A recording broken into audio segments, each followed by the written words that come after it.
বুঝতে পারছি না মা, কেউ দরজা খুলছে না কেন? আরে তিয়াস, তিয়াসের শরীর খারাপ ছিল, ওর শরীরটা আরো খারাপ হয়ে যায়নি তো? না রে, আমার মনে হচ্ছে ও ঘুমিয়ে পড়েছে। আমি আর কুকু একদিন এলাম না, ফিরলাম, তখন আমরা বাইরে থেকে অনেকক্ষণ ধরে কলিং বেল বাজিয়েছি, ডেকেছি, কিন্তু দরজা খোলেনি। ওর মাথার যন্ত্রণা করছিল, তাই জন্য ও ঘুমিয়ে পড়েছে। তারপরে আমাদের কাছে যে চাবিটা ছিল সেই চাবিটা দিয়ে আমরা দরজা খুলে ঘরে ঢুকি। আমার মনে হয় তোরও এখানে দাঁড়িয়ে না থেকে দরজাটা খুলে ঘরে ঢুকে যাওয়াই উচিত। চল, তুই দরজাটা খোল, চাবিটা দিয়ে। ঠিক আছে, আমি খুলছি না।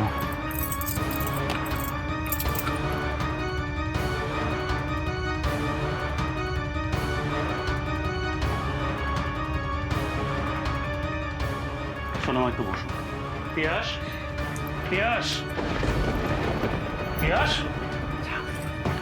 মা একটু বসো, আমি আসছি। তিয়াস, আরে শোনা, যাও জুতোটা খুলে নাও, আমি জল দিচ্ছি। ওরে বাবা রে বাবা, কি গরম পড়েছে! হ্যাঁ গো কাকিমা, খুব গরম পড়েছে। একটু বৃষ্টি হচ্ছে না, কিরম গুমোট হয়ে রয়েছে, আর পারা যাচ্ছে না বাবা। দে দে দে, তাড়াতাড়ি একটু জল দে। হ্যাঁ হ্যাঁ, এ নাও জল খেয়ে নাও একটুখানি। আর শোনো, জুতো খুলেছো, এ নাও জল খেয়ে নাও বাবু একটু। তাড়াতাড়ি জল খেয়ে ফ্রেশ হয়ে তারপর এসো তুমি, কেমন? মা, মা, মা, তিয়াস কই? কোথায় মানে? ও তো ঘরেই আছে। না না, ও ঘরে নেই। আমার ঘরে, নিজের ঘরে সব জায়গায় দেখেছি, ও নেই। নেই মানে? কোথায় গেল? সেটা তো আমিও জিজ্ঞেস করছি, ও গেল কোথায়? বাবাই, হ্যাঁ মামা। আমার মনে হয় তুমি মামাকে একটা ফোন করে দেখো। হ্যাঁ, আমার বোন তাই মনে হয়, ফোন করি একটা। ওই তো দিদি।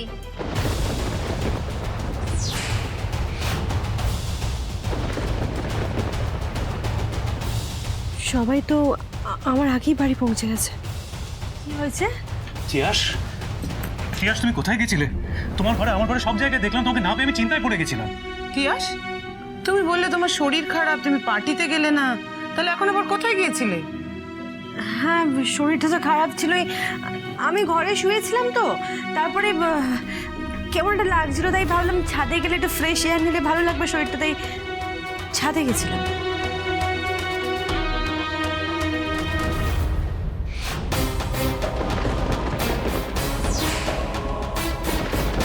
বাইরের চটি পড়ে তো তিয়াস ছাদে যাবে না, তাহলে কোথায় গেছিল?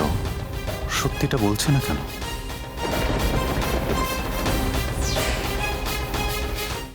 হ্যাঁ, আমি তো ছাদে গেছিলাম। তিয়াস কিছু একটা তো গোপন করছে, কিন্তু কি? জানো তো মাম্মাম, আজকের দিনটা না আমার খুব বাজে গেল। আমি তো গেছি শুধু গিফটটা দিয়ে চলে এসেছি, বেশিক্ষণ থাকতেও পারিনি। আর ঠাম্মিরা তো ঢুকতেই পারেনি। আমার তো আজকে অংশুর পাপাইয়ের সঙ্গে দেখাই হলো না। আমার আজকে খুব বাজে লাগছে, জানো তো। আচ্ছা ঠিক আছে, মন খারাপ করতে হবে না। তুমি অন্য একদিন যাবে অংশুদের বাড়ি, অংশু পাপার সাথে ভালো করে আলাপ করবে, আড্ডা মারবে। এখন যাও, রাত হয়ে গেছে, গিয়ে জামা কাপড়গুলো ফ্রেশ হয়ে নাও, যাও। যাই, যা গরম পড়েছে। আমি চললাম তো আমি। স্নানই করে নেবো। হ্যাঁ হ্যাঁ, চল চল চল আয়।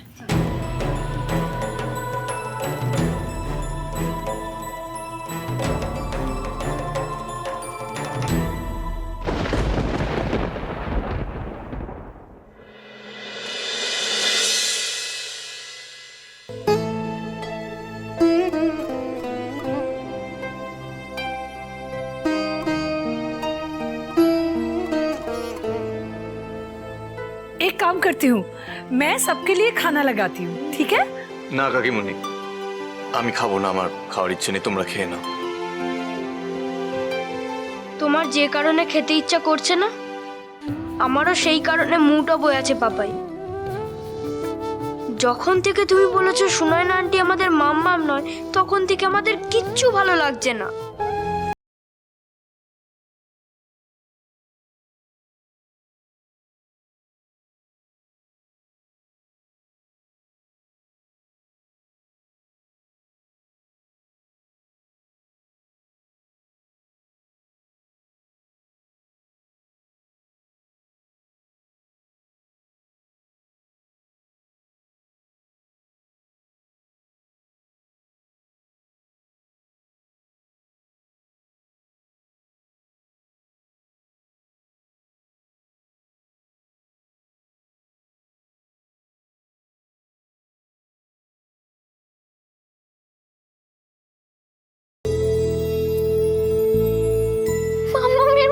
দেখতে, একই ছোঁয়া, অথচ সে আমার মাম্মাম নয়। এটা এটা কি করে মেনে নেবো বাবাই, বলো কি করে মেনে নেবো? মানুষটা রোজ আমাদের বাড়িতে আসবে, সারাক্ষণ চোখের সামনে ঘুরে বেড়াবে, অথচ তাকে একবারও মা বলে ডাকতে পারবো না। এটা মানতে পারছি না বাবা, এটা মানতে পারছি না আমি। কথা না বাবা। তবে কি সুনয়নাকে এ বাড়িতে আসার চাকরিটা দিয়ে ভুল করলাম আমরা? চলো বাবাই, মাম্মাম চলে যাওয়ার পর থেকে না আমি নিজেকে আলাদাভাবে তৈরি করে নিয়েছিলাম। আমার সব দুঃখ কষ্ট আমি মনের মধ্যে চেপে রেখে দিতাম। আমি কিন্তু তোমাদের কাউকে কোনোদিন কিচ্ছু বুঝতে দিইনি, কারণ মামাই বলে গেছিল এই পরিবারের দায়িত্বটা আমার।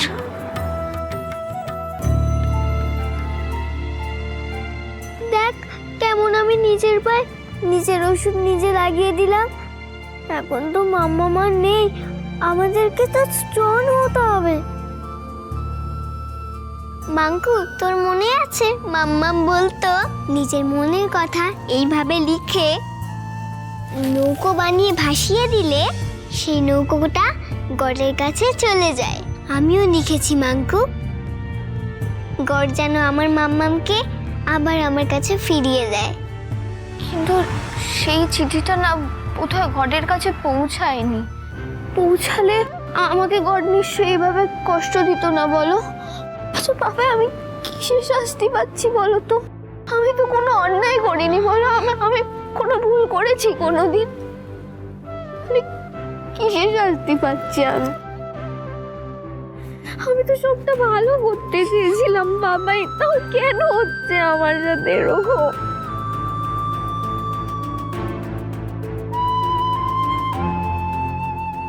ভগবান, তুমি আর কত নিষ্ঠুর হবে বলো তো বাচ্চাগুলোর ওপর? দোহাই তোমায়, বাচ্চাগুলোকে আর এইভাবে কষ্ট পেতে দিও না। ও তো কোনোদিন কোনো দোষ করেনি, তাহলে কেন তোমার এই বিচার?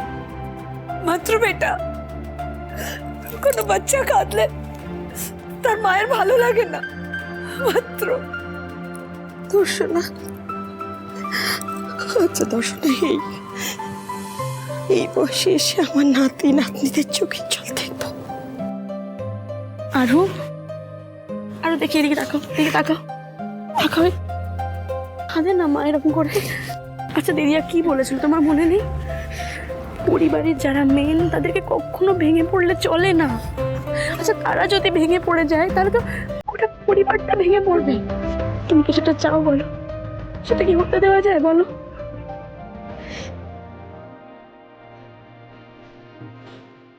একদমই না। আমি তাহলে এক্ষুনি কান্না কেন? একদম কাঁদবে না, চুপ করো। আর ওকে ভেবে তোমরা কেউ সান্ত্বনা দিও না। দেখো এই যন্ত্রণাটা ওকে সহ্য করতে হবে, আর তাছাড়া বাস্তবটা তো মেনে নিতে হবে।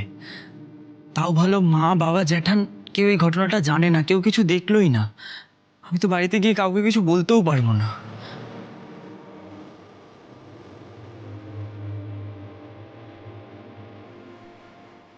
হ্যাঁ দাদা, ভগবান কেন আমাদের এত পরীক্ষা নেয় বুঝতে পারিস? কেন সব যন্ত্রণা আমাদেরকে সহ্য করতে হবে? প্রথমে দিদিয়াকে হারানোর যন্ত্রণা, তারপরে দিদিয়াকে পেয়েও না পাওয়ার যন্ত্রণা। আমাদেরকে আগের মতো চোখের দিন আসবে না দাদা, বললাম। Please Tithi, don't do this. আমাদের তো অ্যাটলিস্ট ঠিক থাকতে হবে, তাই না? প্লিজ বৌদি, এদিকে আস, শোন। দেখো, তুমি যদি এভাবে কাঁদো তাহলে কি সব কিছু ঠিক হয়ে যাবে বলো? প্লিজ কেঁদো না। দেখলি, তাকো আমার দিকে তাকো। তুমি না একটু আগে আরোকে বললে যাতে ও না ভেঙে পড়ে, তুমি এভাবে ভেঙে পড়ছো।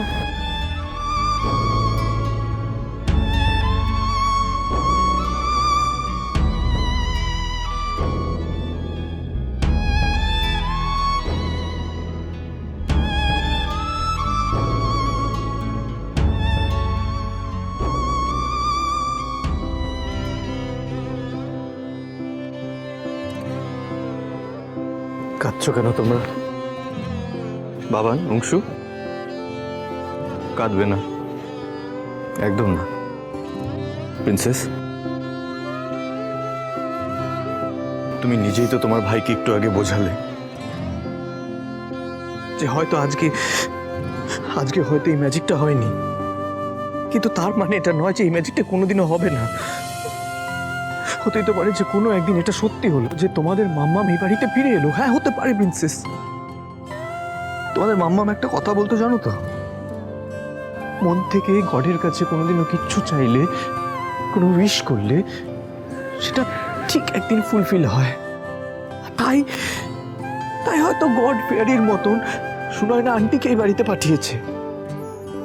আর ঠিক এই একইভাবে হয়তো একদিন তোমাদের মাম্মাম এই বাড়িতে ফিরে আসতে পারে। গডের ওপর বিশ্বাস রাখতে হবে, এটা গডের ওপর বিশ্বাস রাখতে হবে। হ্যাঁ, জ্যাঠান একদম ঠিক বলেছে। আমরা গডের ওপর বিলিভ রাখবো। ডেইলি যেমন আমরা গডের কাছে উইশ করি, এইবার আরেকটু বেশি করে উইশ করতে হবে, জেম্মা যেন আমাদের কাছে ফিরে আসে। তোরা কেউ কাঁদিস না, তুইও কাঁদিস না অংশু।